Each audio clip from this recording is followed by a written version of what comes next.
being a scientist is something that you are by nature, really more than you are by profession. So the best scientists are driven by curiosity, first and foremost, but curiosity isn't really enough. So I think it's important to take that naive, native curiosity that children have, that we all have, but to be a good scientist, I think it's really most necessary to have a very incisive, analytical mind, to always be asking questions and trying to understand how things work.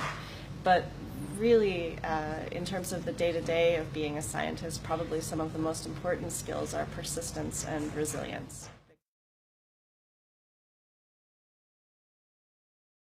We're interested in how the brain controls coordinated movement. So it's obvious when we think about elite athletes like gymnasts that people are capable of remarkable feats of coordination. But these same kinds of problems of how to keep our bodies balanced, how to move different parts of the body relative to each other in a way that we're able to remain stable and also interact effectively with the world around us is something that we do all the time. So we're interested in how different parts of the brain work together to control these movements. And this requires coordination across different parts of the body. And it's also something that requires learning.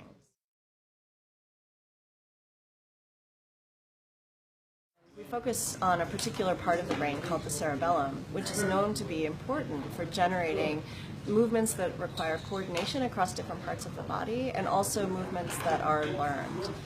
And one of the advantages that the cerebellum presents is that it also consists of neurons that are organized in a very stereotypical circuit that is conserved throughout the different regions of the cerebellum and also across species. We use mice because mice have a cerebellum that's very similar to the cerebellum of humans, and it also allows us to use genetic tools to measure and manipulate activity in specific populations of neurons. And we also use mice because they're very small and they give us the ability to measure movements of different parts of the body with very high spatiotemporal resolution in a way that wouldn't be possible to measure the full range of movement of larger animals, for example.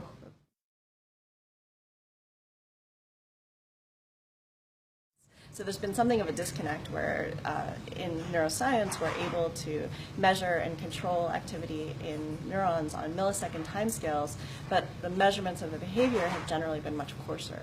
So we built this Locomouse system in order to allow us to measure the movements of different parts of the body also with millisecond timing and millimeter precision.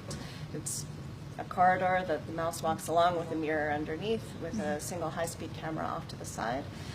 Then we applied a machine learning algorithm that allows us to identify the paws and the nose and the tail of the mouse in an automatic way so that we can collect lots and lots of data.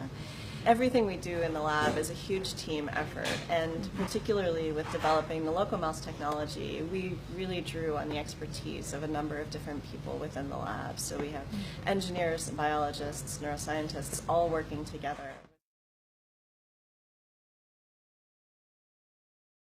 I think this is one of the biggest challenges of neuroscience, actually, is that it's highly interdisciplinary. So we need people who are very skilled with biology, with molecular biology, expressing molecules in different kinds of cells. We need people who are experts in genetics that can help us work out the right mouse lines to be using. We need engineers to help us build things. Of course, ultimately, we're interested in the electrical signals generated by neurons, so it's really every aspect of science that you can imagine really comes together in neuroscience, I think, in a unique way.